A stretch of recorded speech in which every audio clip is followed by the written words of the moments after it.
స్వర్ణాంధ్ర 2040లో భాగంగా శుక్రవారం పల్నాడు జిల్లా గురజాల ఆర్టీఓ కార్యాలయంలో గురజాల నియోజకవర్గంలో చేపట్టబోయే అభివృద్ధి గురించి సంక్షేమ కార్యక్రమాలపై అన్ని విభాగాల ప్రభుత్వ అధికారులతో నిర్వహించిన సమీక్షా సమావేశంలో గురజాల శాసనసభ్యులు శ్రీ ఎర్రపతినేని శ్రీనివాసరావు గారు పాల్గొన్నారు. ఈ సమావేశంలో గురజాల నియోజకవర్గంలోని అభివృద్ధి కార్యక్రమాల గురించి చర్చించారు.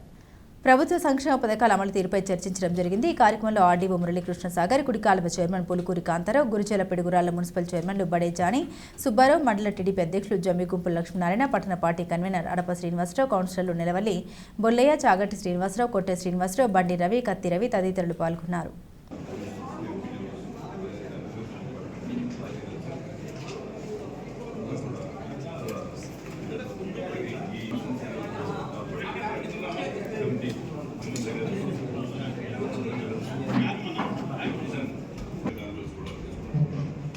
అలాగే మనకి మనందరికీ తెలుసు ఈ ప్రైవేట్ పబ్లిక్ సెక్టర్ కింద కూడా కొంతమంది ముందుకు వచ్చి కొంతమంది ఇండస్ట్రీస్ కావచ్చు, ఎన్ఆర్ఎస్ కావచ్చు, కొన్ని ఫిలాంథ్రపిస్ట్ కావచ్చు, కొంతమంది బంగారు కుటుంబాలకు తీసుకోవడం కూడా మా ఏఎస్ వాళ్ళ ఆధ్వర్యంలో డేటా తీసుకొని అగ్రికల్చర్ సెక్టార్ మనకు మెయిన్గా 3 సెక్టార్స్ నుంచి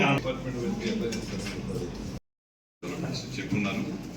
సరే, ఇంకా మనకి శాసనసభ్యుల సమయం కూడా అమూల్యమైంది కాబట్టి వారు ఈ కాన్స్టిట్యున్సీ విజన్ యాక్షన్ ప్లాన్లో వారి యొక్క సూచనలు సలహాలు కూడా మనం ఈరోజు ఇన్కార్పొరేట్ చేసుకున్నాం. ఈరోజు మినిట్స్ అట్లాగే గౌరవ ఎమ్మెల్యే గారు కూడా రిక్వెస్ట్ చేసేది ఏంటంటే ఇద్దరు వ్యక్తుల్ని మన కాన్స్టిట్యున్సీ లెవెల్లో విజన్స్మని కూడా మనం కోరుతూ ఉన్నాం. కాబట్టి గౌరవ ఎమ్మెల్యే గారిని మాట్లాడాల్సిందిగా కోరుతున్నాం.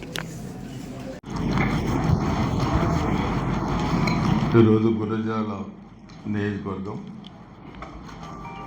గౌరవ ముఖ్యమంత్రి చంద్రబాబు నాయుడు గారు ఎన్డీఏ ప్రభుత్వం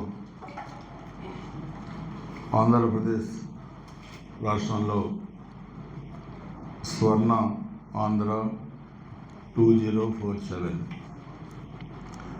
అంటే మనకి ఇండిపెండెన్స్ వచ్చి 100 years అయిపోద్ది 2047కి. That is the visionary plan prime minister గారిది, అదేవిధంగా మన చీఫ్ మినిస్టర్ గారిది. సో దీనికి 175 నియోజకవర్గాల్లో 5 years యాక్షన్ ప్లాన్ డెవలప్మెంట్ ఏ విధంగా చేయాలి, మనకున్న వనరులు ఏమున్నాయి, వాటిని ఏ విధంగా వినియోగంలోకి తేవాలి, ఇవన్నీ కూడా ఆల్ డిపార్ట్మెంట్స్తో మనం ఒక యాక్షన్ ప్లాన్ తయారు చేసుకొని దాన్ని అమలుపరిచేదానికి ఒక కమిటీని కూడా వేసుకొని మనం ముందుకెళ్లాల్సిన అవసరం ఉంది. ఈరోజు మన ఇక్కడ అందరం కూడా సమావేశమయ్యాం. దీంట్లో గౌరవ ఆర్డీఓ గారు మురళి గారు, అదేవిధంగా కాంతారావు గారు, Nagarjuna Sagar project committee chairman, అదేవిధంగా జానీ గారు గురజాల మున్సిపల్ చైర్మన్, సుబ్బారావు గారు పిడుగురాళ్ల మున్సిపల్ చైర్మన్, అదేవిధంగా కల్లం రాజశేఖర రెడ్డి గారు, అదేవిధంగా మన నాయకులందరూ కూడా అధికారులు, వివిధ డిపార్ట్మెంట్ అధికారులు కూడా ఇక్కడ పార్టిసిపేట్ చేశారు. ప్రధాన ఉద్దేశం మీరందరూ కూడా తెలుసు, ఒక ప్రభుత్వం, ఒక విజనరీ లీడర్ దేశానికి రాష్ట్రానికి ఉంటే అభివృద్ధి ఏ విధంగా ముందుకి వెళ్తుందనేది కూడా మనందరం కూడా ఇప్పుడు చూస్తున్నాం. 95లో చంద్రబాబు నాయుడు గారు ముఖ్యమంత్రి అయినప్పుడు రాష్ట్ర ఆర్థిక పరిస్థితులు ఏ విధంగా ఉన్నాయి, దాని తర్వాత ఆయన 9.5 సంవత్సరాలు ముఖ్యమంత్రిగా ఉన్నప్పుడు ఉమ్మడి ఆంధ్రప్రదేశ్లో ఏ విధంగా డెవలప్మెంట్ జరిగింది, హైదరాబాదు ఏ విధంగా డెవలప్మెంట్ జరిగింది, ఇవన్నీ కూడా మనం చూసాం. 95లో ఆయన ఐటీ గురించి మాట్లాడితే చాలామంది నవ్వారు. ఐటీ ఏంటి, ఎవరికి తెలుసు ఏంటి అనేది కూడా. హైటెక్ సిటీ కడితే అక్కడికి ఎవరు వస్తారన్నారు. అదే ఈరోజు మనం చూస్తే మన స్టేట్లో ప్రతి ఒక్క వ్యవసాయ కుటుంబంలో పిల్లలందరూ కూడా చదువుకొని ఈరోజు దేశ విదేశాల్లో జాబులు చేస్తూ ఉన్నారు. వ్యవసాయం చేసే తల్లిదండ్రులు కష్టపడి చదివిస్తే అక్కడికి వెళ్ళి జాబులు చేసుకొని ఆర్థికంగా బలపడి డబ్బులు ఇక్కడికి పంపించి మరలా ఇక్కడ మట్టి మిద్దలన్నీ బ్రహ్మాండమైన బిల్డింగ్స్ కట్టుకొని నేను నిన్న మాడుగులో స్టే చేశాను. చాలా గ్రామాల్లో నేను చూశాను. నేను 94లో ఫస్ట్ టైం నేను ఎమ్మెల్యేకి వచ్చినప్పుడు ఒక అరాచకమైన పరిస్థితులు ఉండేవి గురిజాల నియోజకవర్గంలో. ఫ్యాక్షన్, 17 గ్రామాలు, మనుషులు చంపుకోవటం, జైలుకి వెళ్ళటం, మగవాళ్ళు జైలుకి వెళ్తే మహిళలు వ్యవసాయం చేసుకొని పిల్లల్ని కూడా, చిన్నపిల్లలను కూడా వ్యవసాయం తీసుకెళ్ళి చదువు లేకుండా ఎన్నో ఇబ్బందులు పడ్డారు. నేను కూడా ఫ్యాక్షన్ గ్రామం నుంచి వచ్చాను, మంచికల్ గ్రామం నుంచి. నాకు కూడా తెలిసి ఫ్యాక్షన్లో ఇబ్బందులు ఏంటి.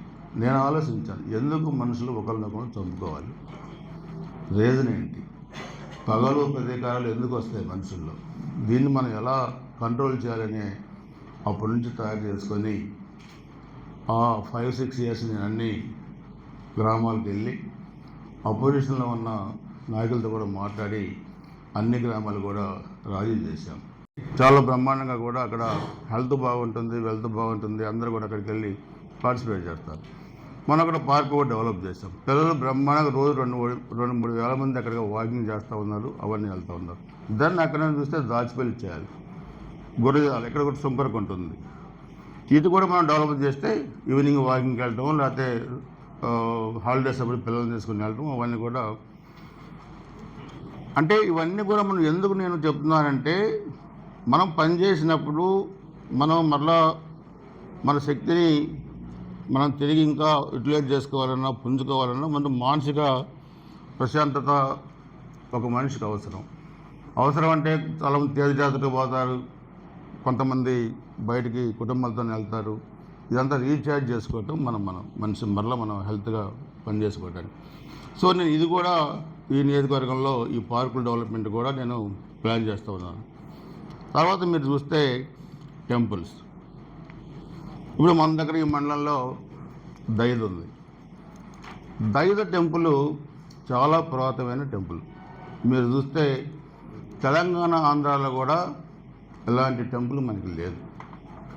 నేను కూడా 94 తర్వాత నేను ఆ టెంపుల్ మీద కూడా సరిగ్గా నేను కూడా కాన్సన్ట్రేట్ చేయలేకపోయాను. 2016 మనకి పుష్కరాలు వచ్చినప్పుడు ఆ టెంపుల్ని 150 కోట్లు ముఖ్యమంత్రి గారు ఇచ్చారు. ఫారెస్ట్లో రోడ్డు వేయాలి, ఏనీల గతంలో అక్కడ చౌల్ ట్రీస్ లేవు, గెస్ట్ హౌస్ లేవు గవర్నమెంట్.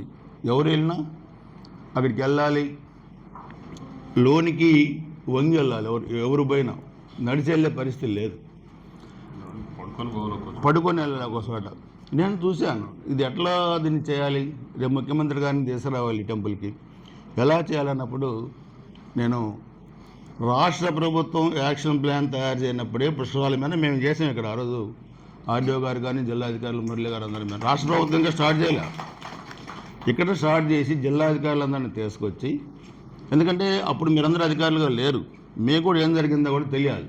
అంటే మన ఆలోచన విధానం, ఒక ఎమ్మెల్యే కానీ ఒక ప్రజాప్రతినిధి ఆలోచన విధానం ఏ విధంగా ఉంటుందో దాన్ని మీరు అందుకోవాలనేది నేను చెప్తున్నాను. ఇవన్నీ కూడా ఆ రోజు మనం చూస్తే రాష్ట్ర ప్రభుత్వం స్టార్ట్ చేయకముందే కృష్ణా పుష్కరాల మీద మనం ఒక మీటింగ్ పెట్టుకుని ఒక యాక్షన్ ప్లాన్ తయారు చేసుకుంటే దాంట్లో ఎండోమెంట్, పిఆర్, ఆర్ఎండ్బి, ఎలక్ట్రిసిటీ ఆల్ డిపార్ట్మెంట్స్ పార్టిసిపేట్ చేసింది. అన్నీ కూడా పుష్కర ఘాట్లు కట్టేదానికి కానీ, రోడ్స్ కానీ అవన్నీ కూడా 150 కోట్ల రూపాయలు మనకి రణచింతల మండలం, సతర్సాల, నాగార్జున సాగర్, ఆ మార్చలు కూడా మనమే చూసాం. స్టేట్లో ఫస్ట్ మీటింగ్ మందే. నన్ను అడిగారు ముఖ్యమంత్రి గారు, వాడిని చూపిస్తే మేమే ఇంకా స్టార్ట్ చేయలేదు, మీరే ముందున్నారే అన్నాడు. సార్ మాకు డబ్బులు కూడా కావాలి కదా, అందుకని అంటే మనం పంపించాం 150 కోట్లు ప్రపోజల్ పంపిస్తే 150కి 150 కోట్లు, 1 కోటి రూపాయలు కూడా తగ్గకుండా ఇచ్చారు ముఖ్యమంత్రి గారు పుష్కరాలు. మనకు రెవెన్యూ డివిజన్ వచ్చింది. ఈ ఆఫీస్ మీరు చూస్తే ఆ రోజు ఇప్పుడు డిఆర్ఓ గారు మురళి గారు ఆర్డీఓగా ఉన్నారు. ఇప్పుడు మన కలెక్టర్ గారు కూడా మనకి నర్సాపేట అని గురిజాల ఆర్డీఓ గారు పనిచేశారు. దీన్ని మనం 2 crores డిజైన్ చేశాం, కానీ 3 కోట్ల రూపాయలు ఇది ఖర్చు అయింది. ఒకవేళ గురజాల జిల్లా కేంద్రంగా రావాల్సి వస్తే దీన్ని 2 విధాలుగా కూడా ఉపయోగించుకోవచ్చున్న ఆలోచనతో దాన్ని డిజైన్ చేసి, ఇలాంటి ఆర్డీఓ ఆఫీసు రాష్ట్రంలో ఎక్కడ కూడా లేదు. కొన్ని కలెక్టర్ ఆఫీసులు కూడా ఈ విధంగా లేవు, అదేవిధంగా రెస్ట్ రూమ్స్, వీడియో కాన్ఫరెన్స్ పెట్టుకోవడం కానీ అన్నీ కూడా పైన మీరు చూసే ఉంటారు. చాలా విశాలమైన బిల్డింగ్స్ కట్టాం. ఆ రోజు కాంట్రాక్టర్కి చెప్పి ₹1 కోటి ఎక్కువ నిధులు మీరు పెట్టండి, మేము ఇప్పిస్తామని చెప్పాం. పాపం ఆయన మొత్తం కూడా తయారు చేస్తే ఆ రోజు ఎక్విప్మెంట్ అంతా కూడా ఇవన్నీ చైర్స్ కానీ లేకపోతే ఇవన్నీ కూడా బ్రహ్మాండమైన చైర్స్ తెచ్చాం. లోకేష్ గారితో ఇనాగరేషన్ చేయించాం. పల్నాడు వెనకబడ్డ పల్నాడు కాదు, ఇది అభివృద్ధి చెందే పల్నాడుగా రావాలనే ఒక కాన్సెప్ట్తో అక్కడి నుంచి మనం స్టార్ట్ చేస్తే 30 సంవత్సరాల్లో ఇది అభివృద్ధి చెందిన పల్నాడుగా కూడా మారింది. సో ఒక ముఖ్యమంత్రి గారి ప్రోత్సాహం ఉంటే మన రాష్ట్రాన్ని ఏ విధంగా డెవలప్మెంట్ చేసుకోవచ్చు, నియోజకవర్గాలను ఏ విధంగా డెవలప్మెంట్ చేసుకోవచ్చు, ఇవన్నీ కూడా మన ఆలోచనల ముందు బాగుండాలి. మనసు బాగుంటే ఆలోచనలు బాగుంటాయి. అవన్నీ ఉంటే మనం ఏ విధంగా చేయాలనేది కూడా మంచి చేయాలనే ఒక కాన్సెప్ట్ కూడా మనలో ఉంటుంది. మీరు చూస్తే 1924 ఇది ఒక పేడకల లాంటి పరిస్థితి. 5 సంవత్సరాలు రాష్ట్రం ఎడిపోయిందో ఎవరికి అర్థం కాదు. ఎన్ని లక్షల కోట్ల అప్పులు తెచ్చారో ఎవరికి అర్థం కాదు. గుంతలు పూడ్చలేని రాష్ట్రం, రాజధాని లేని రాష్ట్రం, ఇండస్ట్రీస్ లేని రాష్ట్రం, పిల్లలందరినీ కూడా గంజాయికి అలవాటు చేసి గంజాయి ఆంధ్రప్రదేశ్గా తయారు చేశారు. దీనికి ఎవరికి నష్టమో మనం ఆలోచించుకోవాల్సిన అవసరం ఉంది. మీరు అధికారులైనా మేము ప్రజాప్రతినిధులైనా మనందరూ ఒక సొసైటీ నుంచి వచ్చాం. అందరి పిల్లలు కూడా బాగా చదువుకోవాలి, ఉన్నతమైన స్థానాలకు రావాలనే కాన్సెప్ట్ ప్రభుత్వాలకు ఉండాలి. దానిలో భాగంగానే ఈరోజు ఈ ప్రోగ్రాం కూడా ముఖ్యమంత్రి గారు డిజైన్ చేశారు. ఏదో మనం అధికారంలో ఉన్నాం, ఎమ్మెల్యేలుగా మేము మంత్రులుగా చెప్తే పనులు మీరు చేస్తారు, అది ప్రభుత్వంలో ఒక భాగం. అలా కాకుండా మనకున్న అన్ని డిపార్ట్మెంట్స్ని మనం కోఆర్డినేట్ చేసుకొని ఒక విజనరీ ప్లాన్తో మనం ముందుకెళ్ళేదానికి ఈ కార్యక్రమం చక్కగా ఉపయోగపడుతుంది. ఇప్పుడు మనం చూస్తే ఇప్పుడే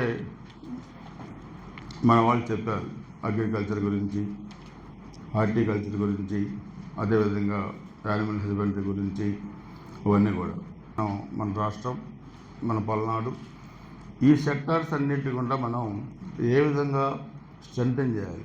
1924 మధ్య వదిలేశారు. అసలు ఈ డిపార్ట్మెంట్ ఉన్నాయో లేదో తెలియ పరిస్థితి. గతంలో ఫర్టిలైజర్ కానీ, పెస్టిసైడ్స్ కానీ, లేకపోతే ట్రాక్టర్స్ కానీ, లేకపోతే స్ప్రింక్లర్స్ కానీ, ఇవన్నీ కూడా రైతులకు ఉపయోగపడే అన్నీ కూడా మనం 14-19 ఇచ్చాం. 1924 మధ్య అవన్నీ కూడా మళ్ళీ వదిలేశారు. రైతుకి వెన్నెముక లాంటి రైతుకి మనం ఉపయోగపడకపోతే పండించిన పంట, అధిక దిగుబడులు వచ్చే పంటలన్నీ కూడా మనం ప్లాన్ చేసుకోలేకపోతే, పెరుగుతున్న జనాభాకి అనుగుణంగా ఉత్పత్తులను పెంచుకోలేకపోతే సమస్యలు వస్తాయి. సో అందుకనే గతంలో ప్యాడీ ఎకరానికి 20 బస్తాలు వస్తే ఈరోజు ఎకరానికి 40 నుంచి 50 బస్తాలు వస్తున్నాయి. జనాభా పెరిగింది, ఉత్పత్తులు పెరుగుతున్నాయి. పెరుగుతున్న జనాభా అనుగుణంగా ఉత్పత్తులు పెరగడంతో పాటు రైతు ఆదాయం కూడా పెరగాలి. ఒక పక్క వాణిజ్య పంటలు, ఇవన్నీ కూడా మనం ఏ విధంగా ముందుకు తీసుకెళ్లాలో కూడా మీరు ప్లాన్ చేస్తున్నారు. నేను మొన్న పిన్నెల్లో చూశాను పామ్ ఆయిల్ సాగు ఫస్ట్ టైం మన నియోజకవర్గంలో తీసుకొచ్చారు. అది ఒక 5 సంవత్సరాల తర్వాత మరి దానికి ఒక ఎకరాకి ₹1,00,000 ఆదాయం వస్తుంది. దాంట్లో మనం పెద్ద కష్టపడే పరిస్థితి కూడా లేదు. సో ఆ విధంగా మనం పంట వేసుకున్నప్పుడు, ఆదాయం వచ్చినప్పుడు మన పిల్లలను చదివించుకోవటం, లేక మన కుటుంబ పోషణ సరిగా చూసుకోవటం, ఇవన్నీ కూడా మనకి వస్తాయి. మనిషి ఎప్పుడు కూడా ఆదాయం పెరిగినప్పుడు, ఆర్థిక పరిస్థితులు బాగున్నప్పుడు ఆలోచనలు కూడా బాగుంటాయి. చాలామంది ఆర్థిక పరిస్థితులు బాగలేకపోతే కుంగిపోతారు, మానసికంగా ఇబ్బంది పడతారు. మానసికంగా ఇబ్బంది పడ్డప్పుడు ఆలోచన కూడా సరిగా రావు. సో అందుకనే మనిషికి ఎప్పుడు కూడా అన్ని విధాలైన ప్రశాంతత మనకు ఉండాలనేది కూడా పెద్దలు చెప్తూ ఉంటారు. సో అందుకనే మనం ఈ డిపార్ట్మెంట్స్ అన్నిటిని కూడా మనం ముందుకు తీసుకెళ్లే దాంట్లో మీరందరూ కూడా మరి ఒక ప్లాన్ కూడా తయారు చేసుకోండి. సో ఈ డిపార్ట్మెంట్స్ అన్నీ కూడా మనం ముందుకు వెళ్ళాలంటే, పంటలు బాగా పండాలంటే ఇదే మండలాలు ఈ 6 నెలల్లో 8 కోట్ల రూపాయలు నిధులు ఇచ్చాం ఆ ఊరికి మనం. వేణుగోపాల స్వామి టెంపుల్ 30 ఏళ్ల నుంచి అడుగుతూ ఉన్నారు. 90 నెలలు నన్ను అడిగారు, తర్వాత వచ్చిన ఎమ్మెల్యేని అడిగారు, రెన్యువేట్ చేయాలి, రీకన్స్ట్రక్షన్ చేయాలి. దాన్ని రెన్యువేట్ కాదు, రీకన్స్ట్రక్షన్. దానికి 2-3 నెలల్లో మనం ఎండోమెంట్ డిపార్ట్మెంట్ నుంచి 2,75,00,000 శాంక్షన్ తీసుకున్నాం. ఈ నియోజకవర్గంలో ప్రతి టెంపుల్ నేనే చేశాను, ఇంకే ఎమ్మెల్యే చేయలే. అది 4 కోట్ల రూపాయలు ఖర్చు అయినా మిగతాది కొంత పబ్లిక్ పార్టిసిపేషన్ చేసి చేద్దామన్నాం. మొత్తం రోడ్స్ కానీ ఇవన్నీ కూడా మనం చూస్తే 8 కోట్లు ఆ ఒక్క విలేజ్కి ఇచ్చాం. అంటే నేను ఏమంటే బాధ్యత. మనం ఎన్నికలకు ముందు మనం పబ్లిక్ ఇచ్చిన హామీలు కానీ నెరవేర్చే దాంట్లో కానీ మనకి పబ్లిక్తోని కనెక్ట్ ఉంటే, మీరు అధికారులుగా మీరు మిగతా ప్రాంతాల్లో లేనిది పల్నాడు ప్రాంతాల్లో ఉంది ఏంటంటే, మీరు కానీ మేము కానీ సక్రమంగా పనిచేస్తే, మీరు ఇక్కడ నుంచి ట్రాన్స్ఫర్ అయ్యి వెళ్ళిపోయినా ఫలానా అధికారి ఫలానా టైంలో బాగా చేశారని గుర్తుంచుకునే ప్రాంతం రాష్ట్రంలో ఏకైక ప్రాంతం పల్నాడు ప్రాంతం. అది మీరు గుర్తుపెట్టుకోవాల్సిన అవసరం. మీరు మిగతా ప్రాంతాలకు వెళ్ళినప్పుడు పని చేయించుకుంటారు, బయటకు వెళ్తారు, మీరెవరో మేమెవరో. కానీ ఇక్కడ మాత్రం అలా లేదు. సిమెంట్ ఫ్యాక్టరీస్ ఉన్నాయి, లేకపోతే సున్నం పరిశ్రమ ఉంది, రైస్ మిల్స్ ఉన్నాయి, డాల్ మిల్స్ ఉన్నాయి, ఇవన్నీ కూడా ఉన్నాయి. దీన్ని కూడా మనం ఇండస్ట్రీస్ కింద మనం ప్రమోట్ చేసుకొని ఉన్న భూములు ఇంకా ఎంత ఉన్నాయి, కొత్త సిమెంట్ ఫ్యాక్టరీస్ని కూడా మనం ఆహ్వానించడం, ఇండస్ట్రీస్ని తీసుకురావటం, మనం ఎంప్లాయ్మెంట్ కూడా చేయాలి. మొన్న మనం చూస్తే 1వ తారీఖు పెద్దగారులపాడు గ్రామంలో నేను, ఎంపీ గారు, కలెక్టర్ గారు, ఆర్డీఓ గారు, మనం తహసీల్దార్స్ అంతా కూడా వచ్చారు. అక్కడ ఆ రోజు భూములు ఇచ్చిన రైతు వాళ్ళు 1 year పోరాడితే కానీ వాళ్ళు మొండిగా ఉంటే, గట్టిగా పోరాడితే ఒకే రోజు 50 మంది పిల్లలకి ఉద్యోగాలు ఇప్పించాం. ఆ రోజు అపాయింట్మెంట్ లెటర్స్ ఇప్పించాం. ఎంటెక్ చేసిన వాళ్ళు, తర్వాత అన్ని వాళ్ళకి అవసరమైన జాబ్స్ అన్ని. 1,25,00,000 పంట నష్టాన్ని మన అధికారులందరూ కూడా అంచనా వేస్తే, క్రాప్ డ్యామేజ్ కానీ హౌస్ డ్యామేజ్ కానీ 1,25,00,000 ఇచ్చాం. సిఎస్ఆర్ ఫండ్స్ 1 కోటి రూపాయలు ఇచ్చారు. సో ఇండస్ట్రీస్ మనం తీసుకొచ్చినప్పుడు వాటి ద్వారా వచ్చే ఫలితాలు కూడా మన పిల్లలకు ఉద్యోగాలు కూడా వస్తాయి. దాన్ని కూడా మనం చూసుకోవాల్సిన అవసరం కూడా డిపార్ట్మెంట్. అంగన్వాడీ కానీ, డోక్రా కానీ, వాళ్ళు ఏ విధంగా పనిచేస్తున్నారు, పిల్లలకి అందరికీ ఇవన్నీ కూడా మిడ్ డే మీల్ సరిగా అంతా ఉన్న ఎడ్యుకేషన్ డిపార్ట్మెంట్ వాళ్ళు, ఎంఈ వాళ్ళు చూడాలి. అదేవిధంగా డోక్రా అవన్నీ సరిగా పనిచేస్తున్నాయా లేదా, ఐసిడిఎస్ అది పనిచేస్తున్నారా లేదా, ఇవన్నీ కూడా మనం చూడాల్సిన అవసరం ఉంది. ఎస్సీ ఎస్టీ హాస్టల్స్ కానీ, బీసీ హాస్టల్స్ కానీ ఎలా ఉన్నాయి, దాంట్లో పిల్లలకి వసతులు ఎలా ఉన్నాయి, వాళ్ళకి ఆహారం సరిగా అందుతుందా లేదా, దీని మీద కూడా మనం దృష్టి పెట్టాల్సిన అవసరం ఉంది. ఇరిగేషన్ డిపార్ట్మెంటు మీరు చూస్తే 19-24 మధ్య ఈ నియోజకవర్గంలో ఒక్క కెనాల్ ఎక్కడ రిపేర్ చేయలేదు. మన 24లో మన ప్రభుత్వం వచ్చిన తర్వాత నేను చూశాను, నేను కాంతారా గారు మన నాయకులంతా చూస్తే ప్రతి మేజర్, ప్రతి మైనర్ టోటల్గా కొలాప్స్ అయిపోయింది. మొత్తం కూడా అవన్నీ కూడా నాసు అనేది పెరిగిపోయి నీళ్లు పోలేని పరిస్థితికి ఉన్నాయి. మరి టైలెండ్ భూములకి నీళ్లు పోవాలంటే ఎలా పోతాయి? చివరి భూముల్లో ఉన్న రైతులు సాగు చేసుకోవాలంటే ఎలా చేస్తారు? ఆ రోజు అధికారంలో ఉన్న వాళ్ళకి ఆలోచన ఎందుకు రాలేదని కూడా నేను ఆలోచన చేశాను. 14-19 మధ్య దాదాపు 100 కోట్ల రూపాయలతో ఇక్కడ మనం కెనాల్ రిపేర్స్ కానీ, మెయిన్ కెనాల్స్ కానీ చేశాం. మరి 5 సంవత్సరాల్లో పనులు చేయకుండా బిల్లులు తయారు చేశారు. సో నేను వెంటనే 2 నెలల్లోనే నిధులు లేకపోయినా అమ్మటే కాలువలు రిపేర్లు చేయించాం. సో మరలా ఇప్పుడు కూడా సెకండ్ ఫేజ్లో 2.5 కోట్లతోనే మళ్ళీ చేస్తున్నాం. అంటే నేను ఎందుకు చెప్తున్నానంటే ఇవన్నీ ఇప్పుడు ఈరోజు మనం కూర్చున్న ఈ మీటింగ్లో ప్రతి ఒక్క డిపార్ట్మెంటు ఒకదానికి లింకప్ అయి ఉంటుంది. ఇప్పుడు మీరు మీ డిపార్ట్మెంట్స్ మీరు గ్రామాలకు వెళ్ళి చెప్పినప్పుడు ఒక రైతు అడుగుతాడు, మేము పంటలు పండించాలంటే మా పొలాలకు నీళ్లు రావాలి కదా అంటాడు. నీళ్ళు రావాలంటే అది మీ సమస్య కాదు, ఇరిగేషన్ డిపార్ట్మెంట్ సమస్య. సో ఇరిగేషన్ డిపార్ట్మెంటు సక్రమంగా పనిచేసి మేము సక్రమంగా పనిచేస్తే చివరి భూములకు కూడా నీళ్ళు వస్తాయి. చివరి భూములకు నీళ్ళు వచ్చినప్పుడు ఎక్కువ సాగులోకి మరి విస్తీర్ణం ఎక్కువ సాగులోకి వచ్చినప్పుడు, సాగు చేసినప్పుడు పంట విస్తీర్ణం పెరుగుద్ది, దిగుబడి పెరుగుద్ది. దిగుబడి పెరిగినప్పుడు ఆదాయం పెరుగుద్ది, ఆదాయం పెరిగినప్పుడు రైతులకి ఉపయోగకరంగా ఉంటుంది. సో నేను ఏమంటా అంటే ప్రతి డిపార్ట్మెంట్కి లింకప్ చేసి ఉంటుంది ఒకదానికి మీరు వివిధ డిపార్ట్మెంట్ల అధికారులైనా ఆల్ డిపార్ట్మెంట్స్ మనం కోఆర్డినేట్ చేసుకుంటేనే ఈ సమస్యల్లో మనం ముందుకెళ్ళడానికి కూడా అవకాశం ఉంటుంది. సో కెనాల్ రిపేర్స్ కూడా ఇవన్నీ కూడా ఇప్పుడు చేశాం. సో దీనివల్ల మనకి చివరి భూములు కూడా నీళ్ళు వచ్చే అవకాశాలు చాలా ఎక్కువగా ఉన్నాయి. ఇదే కాకుండా ఇప్పుడు ప్రభుత్వంలో కూడా ఈ నాగార్జున సాగర్ రైట్ కెనాల్లో ఇంకా మనం ఇప్పుడు తెలంగాణ ఆంధ్ర డివైడ్ అయిన తర్వాత కొన్ని నీటి సమస్యలు కూడా మనకి వస్తూ ఉన్నాయి.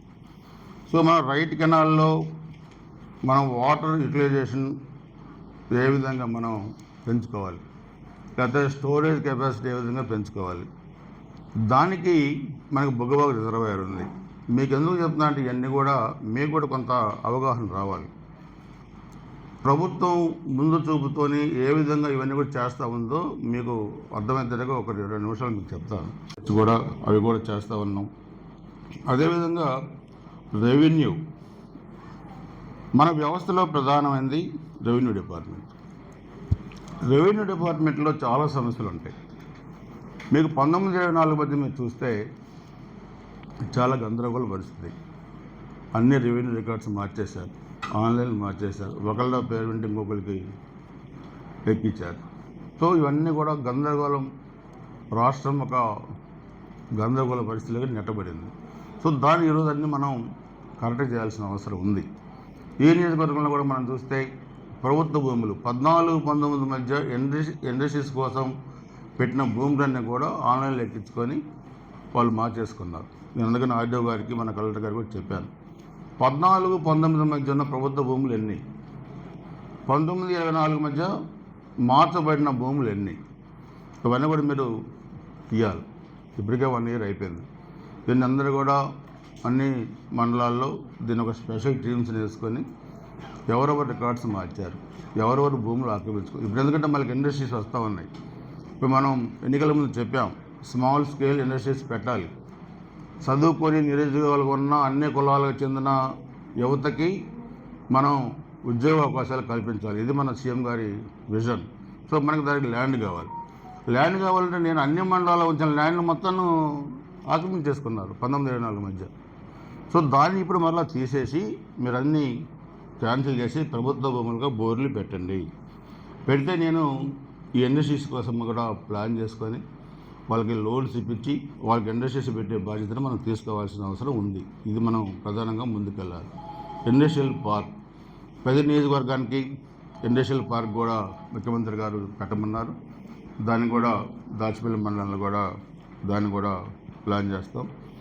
సో ప్రజలు వచ్చినప్పుడు చాలా కంప్లైంట్స్, ముఖ్యంగా రెవెన్యూలో ఒక పనికి నెల తిప్పటం, పని చేయకుండా ఈరోజు రాండి రేపు రండి అని మాట్లాడటం, ఇవన్నీ కూడా చూస్తే మీరు సక్రమంగా పని చేయకపోతే ప్రభుత్వం మీద మా మీద ప్రజల వ్యతిరేకత పెరుగుతుంది. మీరు చేయాల్సిన పనులు చేయండి. చేయలేకపోతే వాళ్ళు అడిగిన పనులలో ఎందుకు చేయలేకపోతున్నామో చెప్పండి. నేను ఎప్పుడు కూడా మీరు చేయలేని పని చేయమని నేను అధికారిని నేను ఎప్పుడు చెప్పలేదు కూడా, భవిష్యత్తులో కూడా చెప్పను. ఈ తప్పు చేయండి అని నేను ఎప్పుడు చెప్పలా. ఈ 1 ఇయర్లో చెప్పలేదు, గతంలో నేను ఎప్పుడు చెప్పలా. కానీ గతంలో జరిగిన తప్పులు మాత్రం వెలికి తీయాలి. మీరు మాత్రం తప్పులు చేయొద్దు. పబ్లిక్ వచ్చినప్పుడు నెగ్లిజెన్సీ వద్దు. మేమైనా మీరైనా ఉంది ప్రజల కోసం ఉన్నాం. మనం రాజులం కాదు వాళ్ళ మీద మనం పెత్తనం చేయటానికి. మన వాళ్ళకి సేవకులు మాత్రమే. మీరైనా నేనైనా ఎవరైనా, ముఖ్యమంత్రి గారైనా. సో ఇది మీరు నేను ఇప్పుడు 1 ఇయర్ నేను ఎందుకు వదిలేశాను. నేను కూడా చూద్దాం ఆ సిస్టంలో నేను ఇప్పుడే రావడం ఎందుకు లేదు. కానీ ఇప్పటి నుంచి కూడా మాకు కూడా పార్టీ 2వ తారీఖు నుంచి కూడా సుపరిపాలనలో తొలిఅడుగు కార్యక్రమం ఇచ్చింది. చేసిన పనులు మనం చెప్పాలి, మీరైనా మేమైనా. మొన్న మాడుగులు వెళ్ళాం, చాలా ఎక్స్ట్రాడినరీగా ప్రోగ్రామ్స్ జరిగినాయి. ఆ విలేజ్లో మన ఎంపీ గారిని కూడా నేను తీసుకెళ్ళి 15 కోట్లతోని 14-19 నిర్మించిన సోషల్ వెల్ఫేర్ స్కూల్ చూపించాను. మీరు ఈ స్కూల్కి వెళ్ళారా అని అడిగాను ఎంపీ గారు. నేను వెళ్ళలేదన్నాడు. ఎందుకు వెళ్ళలేదని అడిగాను. తీసుకెళ్ళి చూపించి ఇంత స్కూల్ కట్టారు, ఇంత మంచి స్కూల్ కట్టారా మీరు అన్నారు. ప్రతి విలేజ్లో అంతే. అది నా దత్తత గ్రామం మాడుగులో. Sub station, hospital, panchayati building, roads, drinking water, electricity, ఒకటి కాదు అన్నీ చేశాం. గవర్నమెంట్ కూడా గ్రామాల్లో చిన్న చిన్న సమస్యలు చెప్తారు, నెగ్లెక్ట్ చేస్తే ఒకసారి మొన్న చూస్తే కొత్తూరులో నెగ్లెక్ట్ చేసిన దానివల్ల ఒక కుర్రోడు చనిపోయాడు. ఒక చోట కొంతమంది వైర్లు దిగిపోయి కొంతమంది చనిపోతుంటారు. ఒక స్తంభం అది డ్యామేజ్ అయింది, ఇరిగిపోద్ది లేకపోతే ఒరిగిపోద్ది. రీప్లేస్ చేయమన్నప్పుడు మేము పట్టించుకోకుండా డిపార్ట్మెంట్ వాళ్ళు పట్టించకపోతే జరగాని నష్టం జరిగితే ప్రాణాలు పోయిన తర్వాత మనం తిరిగి తీసుకురాలి. సో మనకు అందుబాటులో ఉన్న వాటిని రీప్లేస్ చేయడం దాంట్లో ముఖ్యంగా ఎలక్ట్రిసిటీ డిపార్ట్మెంట్ చాలా ఇంపార్టెంట్ డిపార్ట్మెంట్. ఈరోజు కరెంట్ లేకపోతే కూర్చోలేం, ఏసీ లేకపోతే కూర్చోలేం, ఫ్యాన్ తిరగకపోతే కూర్చోలేం. ఏదన్నా మనం ఇంట్లో వండుకునే కుక్కర్ కాడ నుంచి ఏదైనా కరెంట్ లేనిదే మనిషి లేడు, జీవితంలో ఏదైనా పరిస్థితి మనం వచ్చాం. సో అంత ఇంపార్టెంట్ డిపార్ట్మెంట్ కాబట్టి దీన్ని ప్రజల సమస్యల పట్ల దీని అప్రమత్తంగా ఉండాల్సిన అవసరం ఉంది. ఇప్పుడు ఒక 5-6 మరలా సబ్స్టేషన్స్ కూడా కొత్త ప్రపోజ్ చేశాను, లో వోల్టేజ్ ప్రాబ్లం లేకుండా. అవన్నీ కూడా చేసుకొని మనం ముందుకెళ్లాల్సిన అవసరం ఉంది. కలెక్టర్ గారి రివ్యూ మీరందరూ కూడా వచ్చారు. పిడిగురాళ్ళ హై స్కూల్లో రివ్యూ మనం పిటిషన్స్ తీసుకున్నాం. బంగ్లాకి వస్తే లంచ్ అక్కడ పెట్టుకున్నాం. రివ్యూ పెడితే పిడిగురాళ్ళ మార్కెట్ యార్డ్లో పెట్టుకున్నాం. చాలామంది అధికారులు అనుకున్నారంట, జిల్లాధికారులు చెప్పారు, మార్కెట్ యార్డ్ రివ్యూ అంటే అది ఎక్కడ చెమట పోసొద్దు, ఎట కూర్చోవాలి ఇదని చెప్పి అనుకొని వచ్చారంట. కానీ ఆడికి వస్తే వాతావరణం చాలా డిఫరెంట్గా, చాలా బ్రహ్మాండంగా ఉంది. అంటే మనం తీసుకునే ప్రతి జాగ్రత్త, ఇప్పుడు మీరు ఏదో అధికారులుగా మేము పిలుస్తాం కాబట్టి ఎక్కడో షెడ్లో పెట్టి మీరు అసహనంగా ఉండి మీరు సరిగ్గా దాని మీద మైండ్ అప్లై చేయలేక, మేము చెప్పింది సరిగ్గా వెళ్ళలేక ఉపయోగం లేదు. ఏదో పెట్టామంటే పెట్టాము అనే కాన్సెప్ట్ నాది కాదు. సో పెట్టినప్పుడు మీరైనా మేమైనా మనందరం ఒక కుటుంబం. ఇది ఈ నియోజకవర్గం మిగతా నియోజకవర్గాలతో నేను మాట్లాడినా కానీ ఈ నియోజకవర్గంలో అధికారుల పట్ల నాకు ఎప్పుడు గౌరవం బాగుంటుంది. నేను ఎప్పుడు కూడా హార్ష్గా మాట్లాడటం అవన్నీ కూడా చేయను. ఒకవేళ మీరు తప్పులు చేస్తే కూడా నేను చెప్తాను అలా చేయకూడదు అనేది. మన వ్యక్తిగత స్వార్థం కోసం వ్యవస్థను ఎవరు కూడా నాశనం చేయకూడదు. దయచేసి అందరూ కూడా అది మీరు ఏమన్నా మీరు చెప్పండి, మీకు ఏమైనా సమస్యలు ఉంటే చెప్పండి, డిపార్ట్మెంట్ పరంగా కానీ అది ఏమన్నా తప్పకుండా నా వంతు ప్రయత్నం చేయడానికి నేను సిద్ధంగా ఉన్నాను. ఇది మన విజనరీ ప్లాన్స్. సో ఇవన్నీ కూడా మనం ఒక బుక్ తయారు చేసుకున్నాం. దీని ద్వారా మనం ఎప్పటికప్పుడు అన్ని డిపార్ట్మెంట్స్ని రివ్యూ చేసుకొని నిధులు తీసుకొచ్చుకొని మనం నిరుద్యోగ సమస్య తీర్చాలి. అదేవిధంగా ఎవరైతే ఈరోజు గ్రామాల్లో పూర్ పీపుల్ ఉన్నారో వాళ్ళకు కూడా సంక్షేమ ఫలాలు అందేటట్టుగా కూడా ఒక పక్క డెవలప్మెంట్ కూడా చేసుకుంటూ సంక్షేమ ఫలాలు అందేటట్టుగా కూడా మనం చూసుకోవాల్సిన అవసరం ఉంది. ఇది మన ముందున్న ప్రాథమిక లక్ష్యం, ఇది మన విజన్, మన గురజాల నియోజకవర్గ డెవలప్మెంటు. ఇది మీరందరూ అర్థం చేసుకోవాల్సిందిగా కోరుకుంటూ ఈ కార్యక్రమంలో పాల్గొన్న ప్రతి ఒక్క అధికారికి, అందరికీ, పత్రికా విలేకరులకి, నాయకులకి, ఆర్డీఓ గారికి, ప్రజాప్రతినిధులకి అందరికీ హృదయపూర్వక నమస్కారాలు తెలియజేసుకుంటూ సెలవు తీసుకుంటున్నాను. జై హింద్. వచ్చే నెలలో మాకు ఈ నెలంతా ప్రోగ్రాం ఉంది కాబట్టి మరి వచ్చే నెలలో ఆగస్టు 15కి ముందా, ఆగస్టు 15 తర్వాత ఇంకొక 50-60 కంపెనీలు జాబ్ మేళాకి రావడానికి, ప్రధానమైన కంపెనీ టీసీఎస్ లాంటివి కానీ లేకపోతే చాలా పెద్ద పెద్ద కంపెనీలు కూడా రావడానికి ఈరోజు సిద్ధంగా ఉన్నాయి. దాన్ని కూడా డిజైన్ చేసి పెట్టాం. ఆ కంపెనీలు కూడా తీసుకురావడం ద్వారా మళ్ళీ కూడా 300 మందికి కూడా మన ఉద్యోగ అవకాశాలు కూడా ఇప్పించిన వాళ్ళు అవుతాం. ఈరోజు ఎందుకంటే చదువుకొని నిరుద్యోగ ఉన్న చాలామంది ఉన్నారు. వాళ్ళకి మనం ఉద్యోగ అవకాశాలు కల్పిస్తే ఆ ఫ్యామిలీ నిలబడుద్ది, ఆ కుర్రోడు చదువుకోవడానికి ఆర్థికంగా కూడా బలపడతాడు. కొంతమందికి పెళ్ళిళ్ళు కావు, నువ్వు ఏ ఉద్యోగం చేస్తున్నావు, నువ్వు ఉద్యోగం వస్తేనే పెళ్ళి అయింది మా అమ్మాయిని. నా గారు చాలామంది వస్తారు, సార్ వీడికి పెళ్లి కాలేదు, జాబ్ ఇప్పిస్తే అమ్మాయిని ఇస్తామంటున్నారు, పెళ్ళి అయిందని. అంటే బాగా ఎట్టగొంట చూస్తాను లేరు పాపం, వాడు పెళ్ళినే చేయాలి కాబట్టి వీడి ప్రాధాన్యత ఇచ్చి ఉద్యోగాలు ఇప్పిస్తానని చెప్పి కూడా చెప్పాం.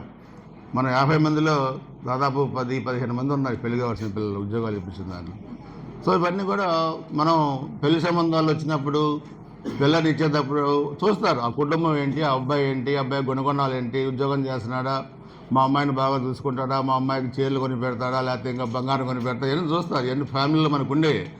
సో ఇవన్నీ కూడా ఉండాలంటే మనం చదువుకున్న చదువుకి సార్థకత రావాలంటే ఉద్యోగాలు రావాలి. లేదా కొంతమంది వ్యాపారం చేస్తారు, చాలామంది ఉద్యోగాలు వదిలిపెట్టి వ్యాపారం చేసి వేల కోట్లు సంపాదించిన వాళ్ళు ఉన్నారు. సో ఎవరి స్కిల్స్ వాళ్ళవి, ఎవరి తెలివితేటలు వాళ్ళవి.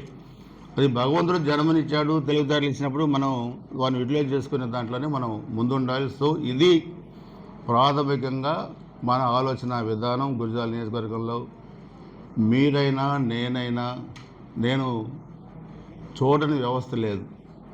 30 సంవత్సరాలు 7 సార్లు ఈ నియోజకవర్గంలో ఒక వ్యవసాయ కుటుంబం నుంచి వచ్చిన నేను వరుసగా 7 సార్లు నేను పోటీ చేశాను. నాకు ప్రతి విలేజ్లో నాకు సమస్య తెలుస్తుంది. 94, 95లో పనిచేసిన అధికారులు కొంతమంది రిటైర్ కావచ్చు, కొంతమంది రాష్ట్ర స్థాయిలో అధికారులుగా ఉండొచ్చు, కొంతమంది కేంద్రంగా పోవచ్చు. బట్ నాకు కనెక్టివిటీ మాత్రం పోదు. ఎందుకంటే ఒక ఫ్యామిలీ రిలేషన్తో వాళ్ళు నాకు ఉంటుంది. ఎందుకంటే నేను ఎప్పుడు తప్పుడు పనులు చేయమని వాళ్ళు అడగను. సో అందుకని ఎప్పుడు ఏమన్నా నాకు అధికారంతో సంబంధం లేకుండానే నాకు అధికారులు ఫ్రెండ్స్ ఉంటారు, వాళ్ళు నాకు పనులు చేస్తూ ఉంటారు. సో ముఖ్యంగా పోలీస్ డిపార్ట్మెంట్. ఇక్కడ తెలంగాణ డీజీ గారు ఉన్నారు, జితేంద్ర గారు, మనకి ఎస్పీ చేశారు. సో స్టిల్ టుడే ఆయన డీజీగా ఉన్నా మనకి మిత్రుడే.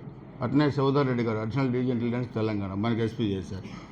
సో ఇలాంటి రిలేషన్స్ ఎప్పుడు కూడా మనం పెట్టుకోవడం ద్వారా ఏమైందంటే ఒక మంచి వాతావరణం కూడా మనకు ఉంటుంది. అందుకని మీరు మిగతా నియోజకవర్గాలలాగా ఇక్కడ తీసుకోవద్దు.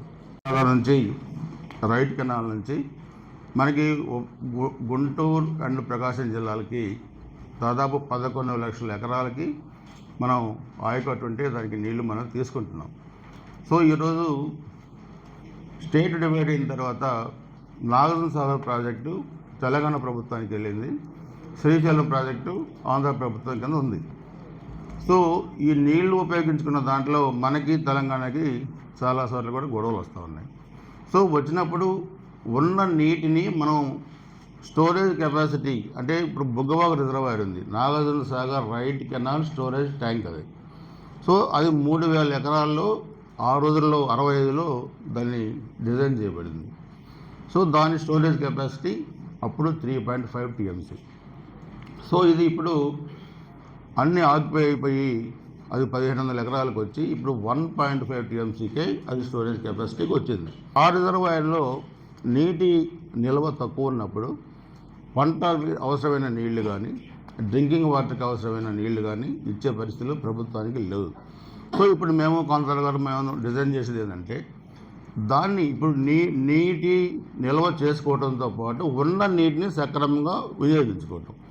సో ఇప్పుడు డ్రాప్స్ లేవు, తర్వాత పనిచేసే వాళ్ళు సరిగా లేరు, లాస్ట్ 5 years అంతా డ్యామేజ్ అయిపోయింది.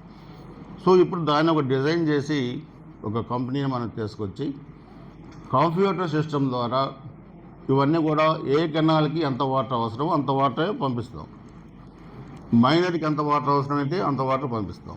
సో బుగ్గవాగుని 1.5 TMC నుంచి 5.5 TMC స్టోరేజ్ కెపాసిటీని పెంచుతున్నాం. పెంచడం ద్వారా ఏమైందంటే నీళ్లు ఇప్పుడు మనకు అవసరమైన వాటర్ మనకు అవసరమైనప్పుడు మనం ఇచ్చుకోవచ్చు. సో మనం ఇంకొక గవర్నమెంట్ పైన ఆధారపడాల్సిన పని మనకి లేదు.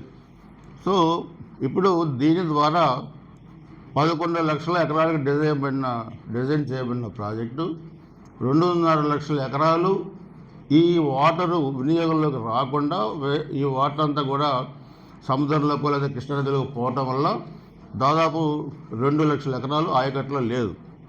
సో ఈ ప్రాజెక్టు ఈ విధంగా డిజైన్ చేయటం వల్ల అదనంగా 2 లక్షల ఎకరాలు ఆయకట్టులోకి వచ్చింది ఈ ప్రాజెక్టు కింద, నాగార్జున గుడికాలు కింద. సో 2 లక్షల ఎకరాల ఆయకట్టులోకి వస్తే ఎంత ఆదాయం రైతులకు పెరుగుతుందో మీరు ఆలోచించండి ఈ 2 జిల్లాల్లో. ఇది గత ప్రభుత్వాలు ఇవన్నీ కూడా మనకి ఆలోచించాలి. సో మనకి ఈరోజు మన పల్నాడు ప్రాంతం ముఖ్యంగా గురజాల మాచల్లి చూసుకుంటే ఇవన్నీ కూడా నీటి లభ్యతను బట్టి మనం ఇవన్నీ కూడా డిజైన్ చేసుకుంటే మీరు అగ్రికల్చర్ కావచ్చు, హార్టికల్చర్ కావచ్చు, యానిమల్ హస్బెండరీ కావచ్చు, ఎనీ డిపార్ట్మెంట్ వీటన్నీ కూడా ఎవరు మనం బతకాలంటే ముందు అసలు వాటర్ కావాలి. ఈ వాటర్ని మనం ఒడిసి పట్టుకొని ఉన్న వాటర్ని ఏ విధంగా యూటిలైజ్ చేసుకోవాలో ఇరిగేషన్ డిపార్ట్మెంట్ ద్వారా ఇవన్నీ కూడా మనం ప్లాన్ చేస్తూ ఉన్నాం. గతం మొన్న వెళ్ళి అన్నీ స్టార్ట్ చేసాం. అది ఫారెస్ట్లో ఉంది కాబట్టి ఒక 2.5 హెక్టార్లు అంటే ఒక 5 ఎకరాలు దాన్ని డీఫారెస్ట్ చేసి అక్కడ కోటప్పకోన లాగా డెవలప్ చేయాలని కూడా మనం నిర్ణయించుకున్నాం. అంటే ఎందుకు చేస్తున్నాం ఇదంతా? టూరిజం డెవలప్ కావాలి. టూరిజం డెవలప్ అయితే ఈ టెంపుల్ని మనం జాతీయ స్థాయికి తీసుకెళ్తున్నాం. అన్ని వెబ్సైట్లో పెడతా ఉన్నాం, లేకపోతే సోషల్ మీడియాను ఉపయోగించుకుంటాం. ఇప్పుడు తెలంగాణ నుంచి కూడా చాలామంది వచ్చి చాలా బాగుందంటారు. అంటే మనకున్న వనరుల్ని మనం సరిగా దాన్ని ఎక్స్పోజ్ చేసుకోకపోతే అది ఎంతటి ప్రాజెక్ట్ అయినా, ఎంతటి పెద్ద వనరులైనా అది ఉపయోగంలోకి రాదు. ఉన్న వాటిని ఉపయోగించుకోవటమే మన ముందున్న ప్రధాన కర్తవ్యం. మీరు అమెరికా వెళ్ళండి, ఇక్కడ అబ్రహాం లింకన్ కూర్చున్నాడు, ఇక్కడ రేగన్ కూర్చున్నాడు, ఇక్కడ ఇది చేశాడు, ఒక చెట్టు కింద ఆయన కూర్చున్నాడు కూడా మనకు తెలియదు. అక్కడ టికెట్ పెడతారు, అక్కడ డబ్బులు వసూలు చేస్తారు. సో వాళ్ళకి ఆదాయం పెరుగుతుంది. అంటే ఉన్న వనరుల్ని సరిగా ఉపయోగించుకుంటే ఆదాయం కూడా పెరుగుతుంది అనేది నా కాన్సెప్ట్. సో దీన్ని టూరిజం మనం డెవలప్ చేసుకునే దాంట్లో దైద కానీ, భట్రుపాలెం కానీ, అదేవిధంగా మోర్జంపాడు చాలా బొగ్గమల ఎక్సలెంట్ టెంపుల్, పురాతనమైన టెంపుల్. ఆడ మనం కూర్చుంటే నీళ్లు కింద నుంచి ఎలా వస్తాయో తెలియదు. మనం వాడుకునే కొద్దిగా ఇప్పుడు దీంట్లో అయిపోయే కొద్దిగా మళ్ళీ ఇది ఫిల్లింగ్ అవుతూ ఉంటుంది. ఎలా వస్తాయి కింద నుంచి తెలియదు, అది ప్రకృతి అంతే. సో దాన్ని కూడా అక్కడ ఒక 5 ఎకరాలు డీఫారెస్ట్ చేసి దాన్ని కూడా డెవలప్మెంట్ ప్లాన్ చేస్తూ ఉన్నాం. అట్నే గుర్తుకొండ బెల్లం, అది ప్రకృతి మనకిచ్చిన వరాలు. ఇవన్నీ కూడా ఎక్కడో బ్రహ్మనాయుడు యుద్ధం తర్వాత అక్కడికి వెళ్ళి ఆయన మానసిక ప్రశాంతత కోసం అక్కడే ఆయన చూసుకొని అక్కడే చనిపోయాడు అనేది మనకి చరిత్రలో చెప్పుకుంటాం.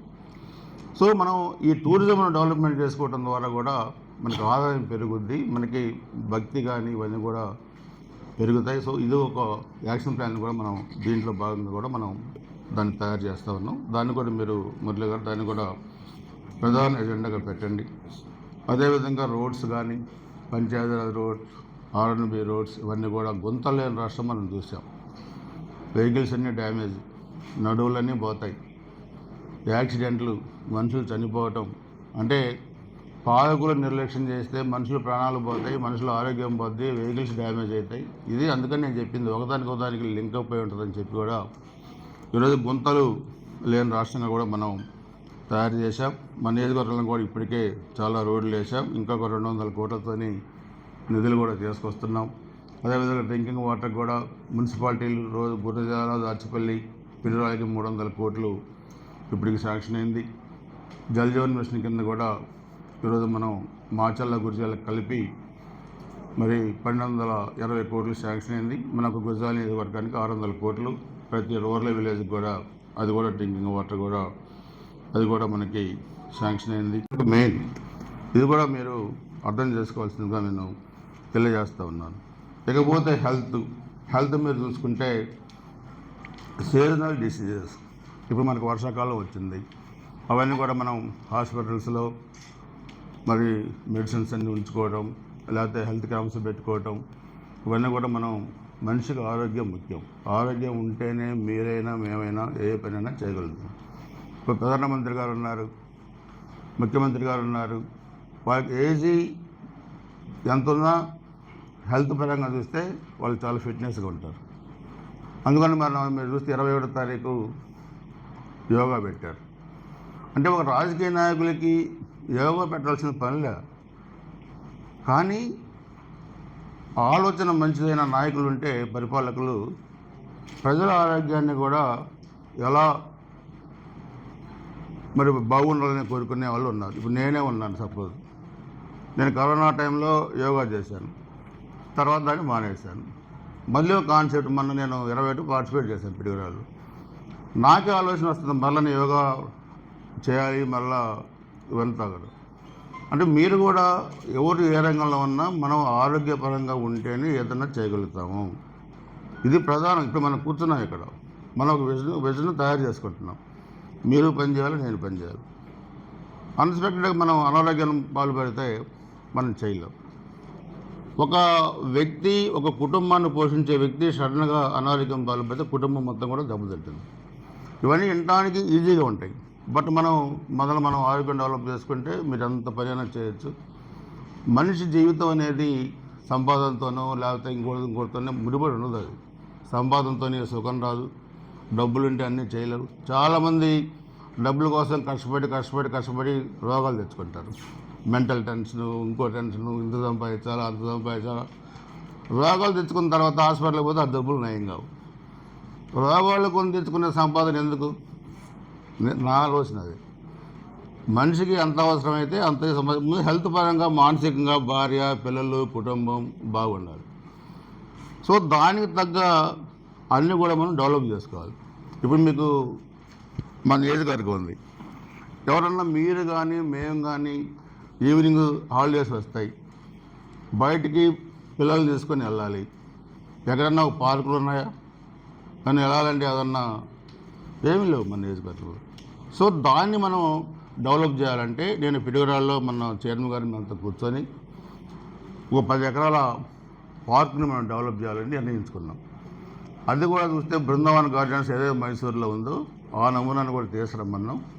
దానికి కూడా fountains, musical fountains, gardens, yoga centre, fitness centre, library, మరి ఐటీ సెంటర్, ఇవన్నీ కూడా మనం ప్లాన్ చేసి అది కూడా పనులు మొదలు పెడుతున్నాం. మీ ఆఫీస్ ఎక్కడ లేదు, నేను చూడలేదన్నా.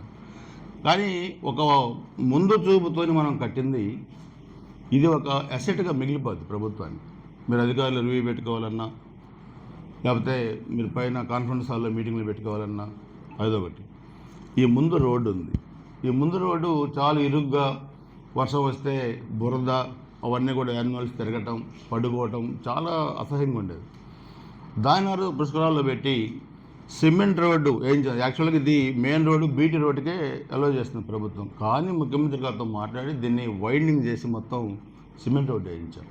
గుంటూరు మార్చల్ రోడ్డు కానీ, కారంపూర్ రోడ్డు కానీ అవన్నీ సీసీ రోడ్లు వేయించడం, తర్వాత హాస్పిటల్స్ కట్టించడం, ఐసీఎస్ బిల్డింగ్లు కట్టించడం, అగ్రికల్చర్ ఆఫీసులు ఒకటి కాదు మనం చేయాల్సినవన్నీ చేశాం. దైదలు కూడా మనం చూస్తే బీటీ రోడ్డు 40 సంవత్సరాలు మెట్రో రోడ్లు వెళ్ళారు, అక్కడ బీటీ రోడ్డు వేశారు. ఫారెస్ట్ వాళ్ళు వేయటానికి వీల్లేస్తారన్నారు. ఎందుకన్నాను, ఫారెస్ట్లో మేము అనుమతించమన్నారు. 3 నెలలు మీరు ఇటు రాబాకండి, మీరు అధికారులు కాదు, నేను ఎమ్మెల్యే కాదు, వాళ్ళ పనులు చేసుకుంటారని చెప్పాను. వాళ్ళు రాయలేదు, మరి వేసేసారు. అక్కడ చౌల్ట్రీస్ కట్టారు. అక్కడ ఆ టెంపుల్ని రెనోవేట్ చేయాలంటే కింద మనం కొట్టాలి, అంటే నిలబడి వెళ్తాను. అదొక హెరిటేజీ ప్రాజెక్టు, దాన్ని మీరు చేయడానికి వీల్లేదని ఆ రోజు ఎండోమెంట్ కమిషనర్గా ఉన్న అనురాధ గారు నేను మాట్లాడితే చెప్పారు. లేదు మేడం, ఈరోజు మనం చేయకపోతే పుష్కరాల్లో కష్టం, విఐపీలు వస్తే ఎలా ఒంగోని వెళ్తారు, ముఖ్యమంత్రి గారు వస్తే ఎట్లా అంటే, లేదు సార్ అది నేను ఒప్పుకోను, అది చేయడానికి వీల్లేదంటే నేను చేస్తున్నాను, నువ్వు వచ్చి శాతం ఆపమని చెప్పాను. చేశాను, నా కోసం కాదు, ప్రజల కోసం చేశాం. చాలా బ్రహ్మాండంగా చేశాం. అక్కడ చూస్తే 6-7 ఏసీలు నా సొంత ఖర్చులతో పెట్టి జనరల్ ఏసీలు తీసుకొచ్చి మనం బిగించాం. సత్రాలు కట్టాం, పుష్కర్ ఘాట్లు కట్టాం. అన్నిట్లో మన నియోజకవర్గంలో చూస్తే పొందుగుల, రామాపురం, మరి అట్లనే మనకి బట్రుపాలెం, తంగెడ, అదేవిధంగా గురిజాల మండలం, ఇది మన గొట్టెముక్కల, మాతవరం మండలంలో 3 చోట్ల, రేగులగడ్డ, వెల్లంపల్లి, గోవిందాపురం, ఇవన్నీ 10 పుష్కర్ ఘాట్లు కట్టాం. ఎక్కడెక్కడో తెలంగాణ నుంచి, రాయలసీమ నుంచి, చిత్తూరు జిల్లా నుంచి వచ్చారు ఇక్కడ పుష్కర స్థానాలు. ఆ రోజు ప్రతి టెంపుల్లో కూడా, ప్రతి పుష్కర్ ఘాట్లో కూడా వీళ్ళందరూ పుల్లిపాడు గ్రామాలు, మన వాళ్ళందరూ అసోసియేషన్ అందరూ కూడా దాదాపు 18 లక్షల మందికి భోజనాలు పెట్టారు. ఇదే హిస్టరీ. ఇవన్నీ కూడా మనం విజన్తో చేసాం. ఇంత మనం ఆ రోజు చిన్నపిల్లలు స్నానాలు చేయాలంటే ఆ రివర్లోకి వెళ్ళి చేయలేకపోతాం అంటే చిన్న తొట్టులా కట్టించాం. వాడికి బ్రహ్మాండంగా వాళ్ళు అక్కడికి వెళ్ళి స్నానాలు చేసి అందరూ కూడా లేడీస్, వీళ్ళు, పిల్లలు ఎంజాయ్ చేశారు. అలా మనం 5 సంవత్సరాలు మనం ప్లాన్ ఆఫ్ యాక్షన్ చేసుకొని అన్నీ డెవలప్ చేస్తే 19-24 మధ్య ఏదన్నా శివరాత్రి వచ్చినా, కార్తీక మాసం వచ్చినా కనీసం టాయిలెట్స్ని కూడా సరిగా వాళ్ళు లేకుండా డ్రింకింగ్ వాటర్ కూడా చేయలేవాలి. పిడుగురాళ్ళు అక్కడ పొల్యూషన్ ప్రాబ్లం ఉంది. మన చైర్మన్ గారు కూడా మొన్న చెప్పారు, సుబ్బారావు గారు. ఈ పరిశ్రమని మాచవరం మండలం, నాగేశ్వర తొండ, అక్కడ ఆర్డీఓ గారు మీరు కూడా గతంలో కూడా చెప్పాను. అక్కడ మన ప్రభుత్వ భూములు ఉన్నాయి, 200-300 ఎకరాలు ఉన్నాయని చెప్తున్నారు. మీరు దాన్ని సర్వే చేయించండి. చేపిస్తే ఈ సున్న పరిశ్రమను మొత్తం కూడా అక్కడికి తరలించడం ద్వారా మనకి పొల్యూషన్ ప్రాబ్లం తగ్గుద్ది. ఈ భూమిని కూడా వాళ్ళు వేరే విధంగా కూడా ఉపయోగించుకోవచ్చు. సో అక్కడ మనం ఇవ్వడం ద్వారా అక్కడ ఇండస్ట్రీ డెవలప్ అయింది, పొల్యూషన్ ప్రాబ్లం పోతే, అది ఫారెస్ట్ దగ్గరగా ఉంది. సో ఇది కూడా మనకి ఒక ప్లానింగ్లో దీన్ని కూడా చేర్చండి. అదేవిధంగా మనం చూస్తే స్కిల్ డెవలప్మెంట్ కూడా మనం కూడా చేసుకోవాలి. ఈరోజు చదువుకునే పిల్లలు ఉన్నారు, బట్ ఇంటర్వ్యూస్కి వెళ్తే చాలామంది సరిగా ఆన్సర్ చేయలేదు. అంటే ఒక మనిషిలో దాగిగా ఉన్న శక్తిని వెలికి తీయాలి. శక్తి అందరికీ ఉంటుంది, బట్ దాన్ని కొంతమంది ఎక్స్పోజ్ చేస్తారు, కొంతమంది చేయలేరు. చేయలేని దాన్ని మనం వెలికి తీయాలంటే స్కిల్ డెవలప్మెంట్ అనేది మనకి చాలా అవసరం. దాన్ని కూడా మనం ఏ విధంగా ముందుకెళ్లాలో దాన్ని కూడా మనం ఆలోచిస్తూ ఉన్నాం. అదేవిధంగా మనం ఈరోజు ఒకసారి మనం చూస్తే ఇంకా మిగతా అన్నీ కూడా చాలా ఉన్నాయి. ఇవన్నీ మనం చేయాల్సిన అవసరం ఉంది. సమస్యల పరిష్కారం చేసే దాంట్లో